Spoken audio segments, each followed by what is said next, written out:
మన ఆరోగ్యశ్రీలో 2 లక్షలు మాత్రమే ఏ హాస్పిటల్కి పోతాయి కూడా, అది మన ఆంధ్రాలో మాత్రమే. అదే ఆయుష్మాన్ భారత్ కార్డు తీసుకుని బెంగళూరు పోవచ్చు, హైదరాబాద్ పోవచ్చు, చెన్నై పోవచ్చు, మీరు ఎక్కడ పోతే కూడా 500 నుంచి 5 లక్షల రూపాయల వరకు ఏం కాయలా ఉంటాయి కూడా ట్రీట్మెంట్ ఇస్తారు ఫ్రీగా. ఇట్లా దేశంలో ప్రజలందరినీ కూడా నిరుద్యోగం నుంచి మళ్ళీ ఈ ఆర్థిక ఇబ్బందుల నుంచి ముందుకు తీసుకోవాలనే ఉద్దేశంతో ఆయన చాలా పథకాలు పెట్టినాడు, సంక్షేమ పథకాలు. రైతులు పిఎం కిసాన్ పెట్టినాడు. ఈ అంగన్వాడీలు ఉన్నాయి కదా, మన ఊళ్ళో ఉన్న అంగన్వాడీ బిల్డింగ్ మొత్తం అంతా కేంద్ర నిధులే.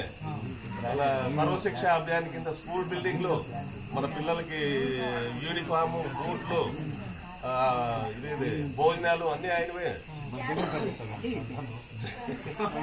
స్టిక్కర్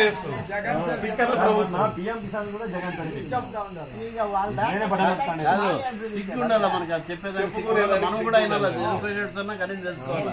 ఇప్పుడు మేము ఎవరికి ఇస్తా ఉన్నారు? ₹1 మేము జగన్ ఇస్తా ఉండేది, జలజీవన్ మిషన్ అని పెట్టినాడు, ఇస్తా ఉండేది.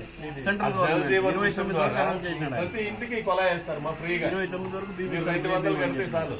కాలువ తీసేది, పైపులు వేసేది, కొలాయి, ట్యాప్ ఫిట్టింగ్లు మొత్తం కేంద్ర ప్రభుత్వం. ఆయన ₹5 నోట్ ₹2 ఈ రోజు ₹60 నోట్ ₹2 ఇస్తా ఉన్నాడు. మనం గొప్ప, ఆయన గొప్ప. వచ్చినాయి కదా, అది మనం మీరు అడగాల, తెలుసుకోవాలి. అయినా కూడా ఇస్తా ఉన్నాం. 12 లక్షల చెల్లెలు ఇచ్చినారు సంతే బెంగళూరు పంచాయతీ.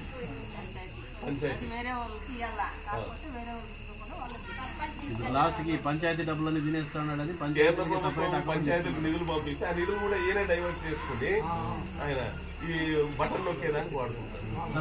బటన్ నొక్కేది కూడా ఎప్పుడు నొక్కుతా అన్నాడంటే, ఈనాడు పేపర్ ఎవరింటికి వస్తుంది, సాక్షి పేపర్ ఎవరింటికి వస్తుంది, జ్యోతి ఎవరింటికి వస్తుంది. సాక్షి పేపర్ వచ్చేవాళ్ళు వైసీపీ వాళ్ళు, జ్యోతి ఈనాడు వచ్చేవాళ్ళు తెలుగుదేశం ఇంకో పార్టీ, వేరే పార్టీలు. కాబట్టి వాళ్ళకి పథకాలు ఎత్తేసి వీళ్ళకి మాత్రమే బటన్ నొక్కుతాడు అన్నమాట. ఆ నొక్కే బటన్ దాంట్లో 50% ప్రజలకు లబ్ధి చేస్తే ఇంక 50% ఆయన బినామీ అకౌంట్. అర్థమైంది? ఇంత దుర్మార్గమైన ప్రభుత్వం